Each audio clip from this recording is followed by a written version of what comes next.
Bab 1220, tidak layak. Mendengar nada bicara Sander Ye yang tidak percaya diri, seluruh anggota keluarga Helian di lapangan menjadi mati rasa. Sander Ye berkata dengan suara yang dalam, "Tuan Pagoda, kakakku seharusnya tidak bersembunyi dariku, kan?" Pagoda kecil bertanya, "Siapa yang tahu?" Sander Ye. Pada saat ini, Yunot Helian di samping tiba-tiba berkata, "Teman kecil Ye, jangan khawatir, kakakmu seharusnya hanya bersaing dalam daftar." Sander Ye tersenyum pahit dan berkata, "Aku harap begitu." Yunot Helian berkata dengan suara yang dalam, "Hanya saja dalam kurun waktu ini, teman kecil Ye tidak boleh meninggalkan tempat ini, kalau tidak." Sander Ye mengangguk. Jika dia pergi sekarang, dia pasti akan mati di tempat. Sejak lelaki tua itu terbunuh oleh segel yang ditinggalkan oleh penguasa 9 negara, tidak ada pergerakan dari Aula Tao Penciptaan. Tetapi klan Helian tetap tidak berani ceroboh, dan kedai itu dijaga oleh orang-orang kuat dari keluarga Helian. Sander Ye kembali ke pagoda kecil dan mengajari Zala cara berlatih setiap hari. Dia kini berharap Zala dapat mengingat sesuatu sehingga dia dapat menyelesaikan tugasnya dan memulihkan kultivasinya, tetapi gadis ini hanya berlatih setiap hari, dengan gila-gilaan dan tanpa perasaan, yang membuatnya sakit kepala, tetapi dia tidak punya pilihan lain selain menemaninya berlatih dan memasak untuknya setiap hari. Begitulah adanya, 3 hari berlalu di luar, dan selama 3 hari ini, tidak ada pria kuat dari Aula Tao Penciptaan yang muncul lagi. Tetapi, orang-orang kuat dari keluarga Helian tidak berani mengendur sedikit pun, terutama Yunot Helian dan Funot Helian, yang ekspresinya menjadi semakin serius. Karena meskipun tidak ada seorang pun yang mengambil tindakan, ada aura yang semakin kuat di sekitar pagoda 9 negara. Hari ini, seorang pria paruh baya dengan jubah kain tiba-tiba muncul di jalan. Dia berjalan perlahan dari ujung jalan, dan dia tidak menuju ke kedai, tetapi ke arah Funot Helian. Di tangan kiri pria paruh baya itu, dia memegang pisau panjang bersarung. Di kedai, Funot Helian meletakkan gelas anggur di tangannya, perlahan mengangkat kepalanya dan menatap pria paruh baya itu. Tatapan mereka bertemu, dan sesaat kemudian, mereka berdua menghilang pada saat yang sama. Ketika mereka muncul kembali, mereka sudah berada dalam kekosongan waktu dan ruang yang tidak diketahui. Pria paruh baya yang memegang pisau panjang menatap Funot Helian, dan tanpa basa-basi lagi, pisau di tangannya tiba-tiba keluar dari sarungnya. Jelek. Saat cahaya bilah pedang bagaikan salju menyambar, kekuatan bilah pedang yang mengerikan langsung menyelimuti seluruh kekosongan ruang dan waktu. Di kejauhan, Funot Helian menyipitkan matanya sedikit, dan tangan kanannya tiba-tiba mengepal perlahan. Saat berikutnya, dia tiba-tiba meninju. Bang! Sebuah ledakan yang memekakkan telinga tiba-tiba bergema dari kekosongan ruang dan waktu ini, lalu cahaya tinju dan cahaya pedang tiba-tiba meledak, menyapu semuanya. Pada saat ini, lelaki paruh baya itu tiba-tiba melompat, memegang pisau di kedua tangan dan menebas ke depan. Energi pedang sepanjang 1000 kaki turun dari langit. Pisau ini terbuka dan tertutup dengan kekuatan besar, dengan kekuatan untuk membelah langit dan menghancurkan bumi. Menghadapi pukulan mengerikan dari pria paruh baya itu, Funot Helian sama sekali tidak takut. Dia melangkah maju dan mengulurkan tangan kanannya dengan telapak tangan menghadap ke bawah. Saat berikutnya, tatapan ganas melintas di matanya, dan dia tiba-tiba mengangkat tangan kanannya ke atas. Dengan gerakan ini, kekuatan mengerikan tiba-tiba menyapu dari bawah ke atas. Hanya dalam sekejap, seluruh kekosongan waktu dan ruang langsung hancur. Bang! Dalam kekosongan ruang dan waktu yang benar-benar hancur, ledakan memekakkan telinga bergema, diikuti oleh gelombang kejut kuat yang mengerikan yang menyapu seperti air pasang. Tetapi pada saat ini, seberkas cahaya pedang lain menebas ke bawah. Hampir pada saat yang bersamaan, Funot Helian tiba-tiba melompat dari tanah dan kemudian meninju dengan ganas. Jelek. Pukulan itu mendorong cahaya pisau itu mundur, lalu tiba-tiba menyerbu ke depan, bagaikan guntur, dan menghantam keras lelaki paruh baya itu. Bang! Dengan tabrakan ini, pria paruh baya itu terlempar ke belakang ribuan kaki, dan ketika dia berhenti, Funut Helian bergegas ke arahnya lagi. Tatapan tajam melintas di mata pria paruh baya itu, lalu perlahan-lahan dia menutup matanya. Pisau di sarung pedang di tangan kirinya tiba-tiba bergetar hebat. Saat berikutnya, dia tiba-tiba memegang gagang pedang dengan tangan kanannya, lalu menghunus pisau dan menebasnya. Dengan tebasan ini, tekad pedang dan kekuatan pedang yang kuat menyapu keluar seperti bendungan yang jebol. Pada saat mengayunkan pisau, dia tiba-tiba menyarungkan pisau itu lagi, lalu menghunusnya dengan hebat lagi. Dua pedang dalam satu. Bang! Kekuatan dan cahaya tinju Funut Helian benar-benar hancur saat ini. Kemudian, dia mundur ribuan kaki jauhnya. Begitu dia berhenti, wajah kanannya retak dan darah perlahan mengalir keluar. Funut Helian perlahan mengusap pipinya dengan tangan kanannya, lalu menatap pria paruh baya di kejauhan. Pada saat ini, matanya tiba-tiba terbakar dengan semangat juang yang membara. Di kejauhan, lelaki setengah baya yang memegang pisau itu menatapnya dengan tangan kirinya memegang pisau dengan erat. Pandangan mereka bertemu, dan sesaat kemudian, mereka berdua menghilang pada saat yang bersamaan. Di luar, melihat bahwa keduanya tidak keluar untuk waktu yang lama, ekspresi semua orang kuat dari keluarga Helian berangsur-angsur menjadi serius.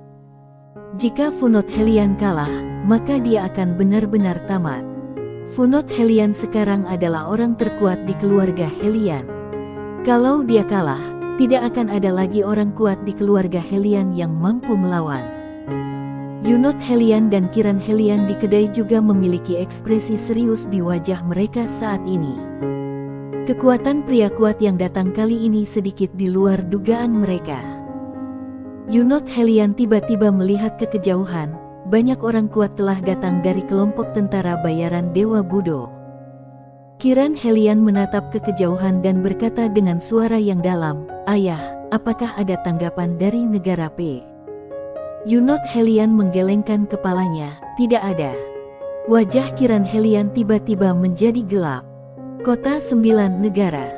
Lingia Pan berdiri di pintu masuk aula, dan di belakangnya, seorang lelaki tua berdiri dengan hormat. Lingia Pan bertanya, "Bagaimana?"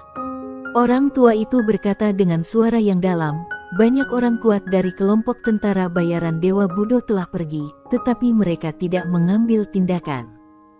Mereka menunggu Funut Helian dan orang-orang kuat dari Aula Tao Penciptaan untuk memutuskan pemenangnya." Lingia Pan mengangguk sedikit dan tidak berkata apa-apa lagi. Orang tua itu ragu-ragu sejenak, lalu berkata, "Nona, Patriark Helian telah menghubungi kita, berharap kita dapat bergabung untuk melawan musuh bersama-sama." Lingia Pan menggelengkan kepalanya, "Tolak mereka." Orang tua itu mengingatkan, "Nona, musuh kita juga adalah kelompok tentara bayaran Dewa Budo."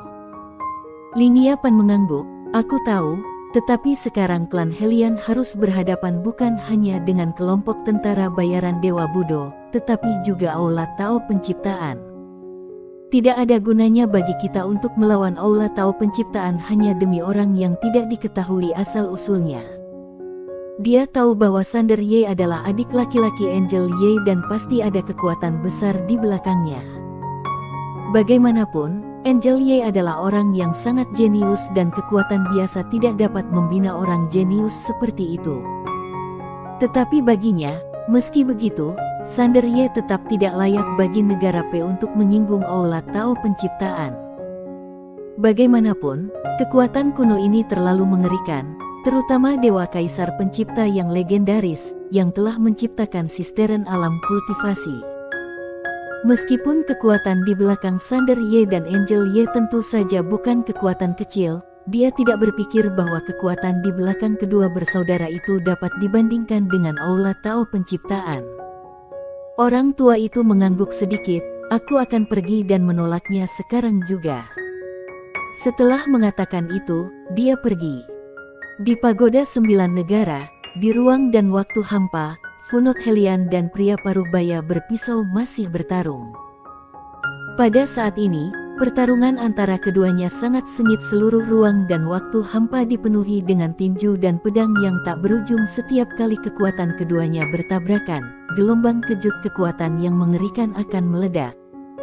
Bagian ruang dan waktu hampa ini telah dihancurkan oleh kekuatan keduanya. Bang! Pada saat ini, kilatan pisau dan tinju bersinar, kemudian kekuatan dahsyat langsung menghantam Funut Helian dan pria Parubaya itu mundur dengan keras. Funut Helian berhenti hanya setelah dia mundur hampir 10.000 kaki. Begitu dia berhenti, dia tiba-tiba mengepalkan tangan kanannya, dan momentum Budo yang kuat keluar dari tubuhnya, menekan segalanya. Tidak jauh dari sana, pria Parubaya itu memegang pedang panjang di depannya, dan semua momentum Budo Funut Helian diblokir. Di kejauhan, Funut Helian perlahan mengangkat kepalanya dan menatap pria Parubaya itu. Dia tiba-tiba tertawa, benar-benar seorang kultivator pisau. Pria Parubaya itu menatap Funut Helian dan berkata, "Kamu juga tidak buruk." Haha.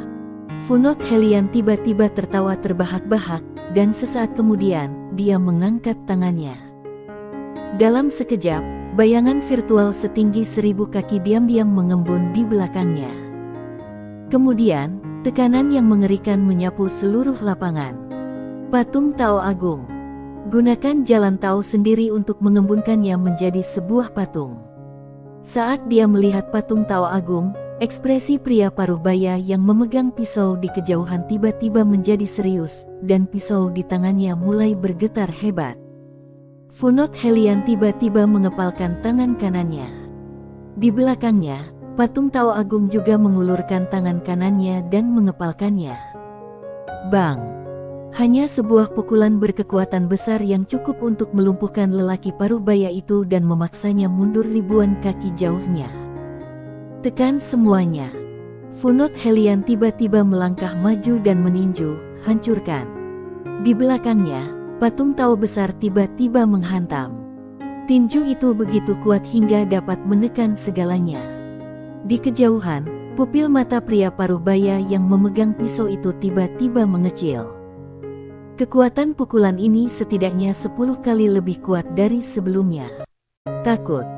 Dia tidak berani ceroboh, dan segera memegang pisau dengan kedua tangan, dan menebas dengan sekuat tenaga. Cahaya pisau sepanjang 1000 kaki menyapu dan melesat ke arah tinju itu. Tetapi, saat cahaya pisau menyentuh tinju itu, cahaya itu hancur.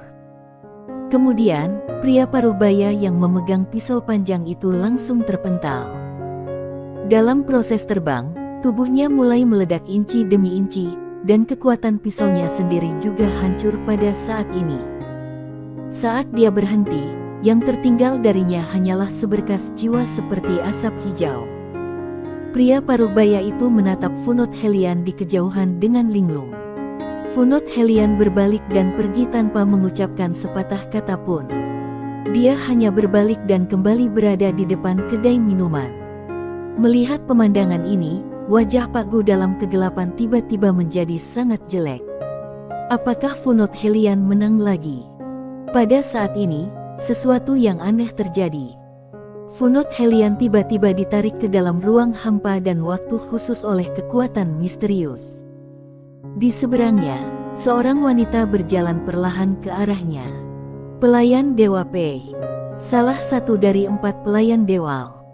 Pelayan Dewa Pei berjalan perlahan ke arah Funut Helian. Dia menatap Funut Helian dan bertanya, "Apakah menurutmu kamu pandai bertarung?" Bersambung.